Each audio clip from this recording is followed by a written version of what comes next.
Let this be a reminder not of what you can't have, but of all the things you still can. Nature has given us an abundance of healing foods. We simply have to choose them with intention. That old tattoo does not seem special. A group sitting on the central table of the restaurant laughed out gently, looking towards the old man sitting alone in the corner. The old man was thin, with white hair like snow.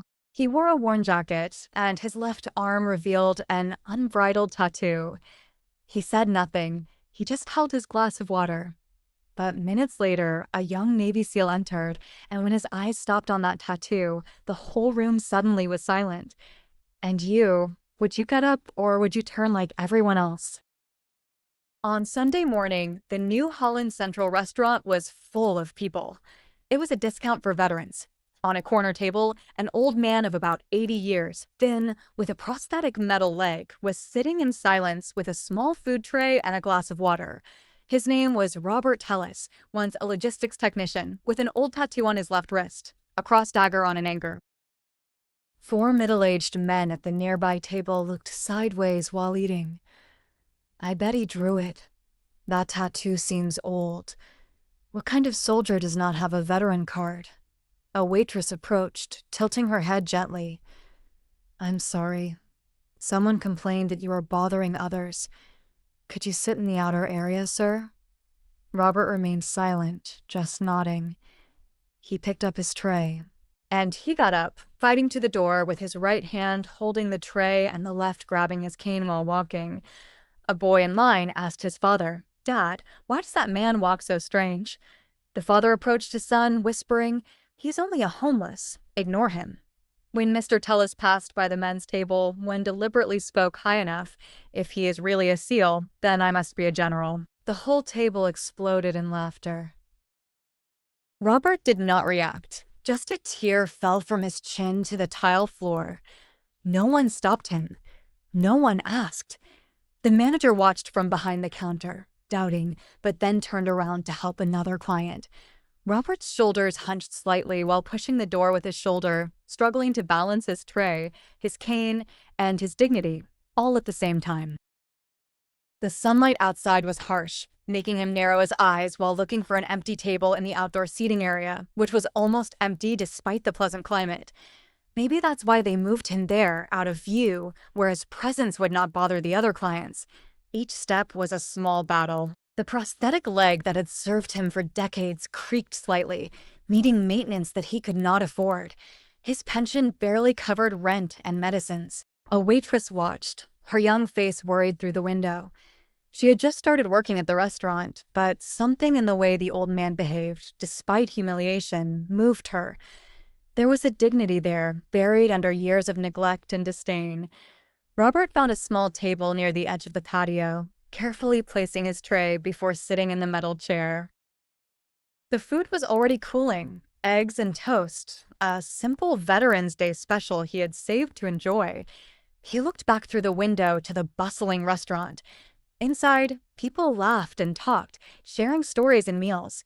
Here, it was only he and the occasional car that passed. This was not new to him, this separation, this invisible wall between him and others who could not see beyond his appearance. I apologize for getting emotional while writing this. A man who once protected our freedom now faces such injustice. Robert Tullis had served as military personnel in the Bravo SEAL team, responsible for technical support and supplies during missions in deep territory. He lost a leg during a logistics coordination mission when he stepped on a landmine at the border with Laos in 1971. The day he returned home, there was no welcome ceremony or public medals. Many of his missions remained classified as top secret. He lived in silence, opening a small car repair workshop in Colorado, living from the work of his remaining hands. For 30 years, he constantly helped young people, teaching them trades, fixing cars for poor neighbors for free, but never talking about his military past. He only carried his little tattoo and a yellowish letter, a handwritten note from his former commander that said, "Thanks to the most silent soldier I have ever commanded." Every year, he visited a different restaurant to eat on Veterans Day, not because of the discount, but to honor the memory of a friend who fell with him during that mine explosion. However, every year, he was misunderstood, mistaken for an old beggar. Robert never complained. He never corrected anyone. The soft-voiced mechanic simply moved on, carrying the weight of memories that few would ever understand. His neighbors only knew him as Old Rob, with a good heart, the man who fixed his children's bicycles for free and never stopped saying good morning. What they did not know was that he limped from past flames of vehicles. The restaurant he chose today was special. It was where his fallen friend had promised they would eat when they returned home, a promise made the night before their last mission together in 1971. Robert and his team had been in charge of establishing a supply route for field operations in deep hostile territory. The mission was classified, but essential, to provide medical supplies and ammunition to advanced units. James Harrington, Robert's closest friend in the unit, had carried a photograph of this same restaurant in his pocket. "New Holland's best hamburgers," he said. "When we get home, I'll buy the first round." They were just 8 miles from extraction when they hit the minefield. Robert navigated using hand-drawn maps and his exceptional memory for terrain. James was at the front as point man. The explosion threw Robert 30 feet. When he regained consciousness, the medic was already working on what was left of his leg.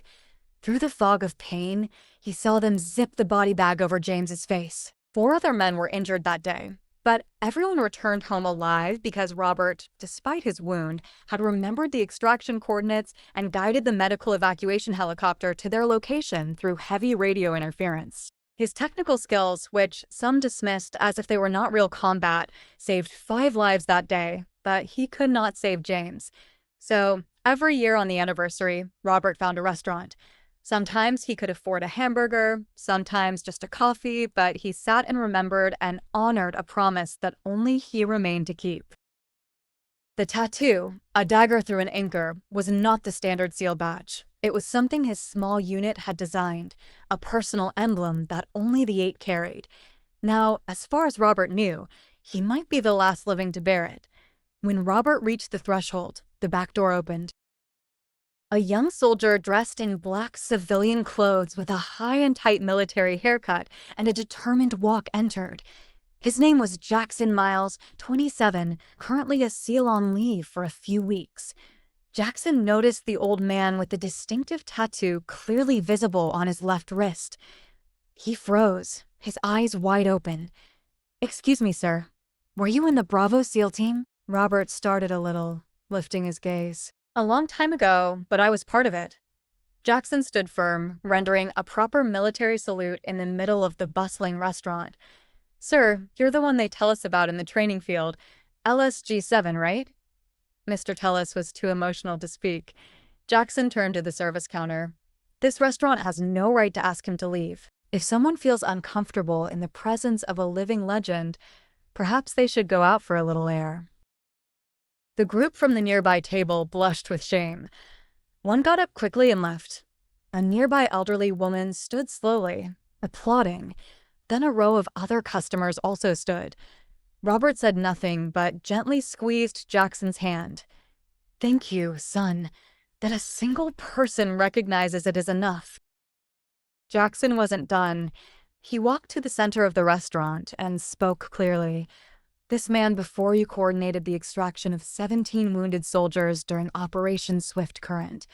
The tattoo he bears was earned with blood. He didn't buy it in a store. I am here today because men like him created the standards we now follow." The restaurant was completely silent. Coffee cups stopped halfway to lips. Forks paused halfway to mouths. All eyes were fixed on the young SEAL and the old man by the door. "In training," Jackson continued, "they teach us about shadow teams, the men who made impossible missions possible. Robert Tellis designed extraction protocols we still use today. His planning of supply routes saved more lives than most frontline medics." The manager approached, visibly moved. "Sir, there has been a misunderstanding. Your meal today is on the house, and we would be honored if you accepted our invitation to return whenever you wish." Robert smiled slightly and shook his head. "I don't need special treatment. I just came to remember a friend." Jackson asked in a low voice, "May I join you, sir? It would be an honor to hear about your friend." Robert nodded and moved to a quiet table in the corner, not the outdoor seating, but the best table in the house. From across the room, the four men who had laughed earlier watched in silence. One by one, they got up and left the restaurant quietly, leaving their meals half-eaten. The waitress approached the table with cold coffee. "I'm so sorry about earlier," she said in a slightly trembling voice.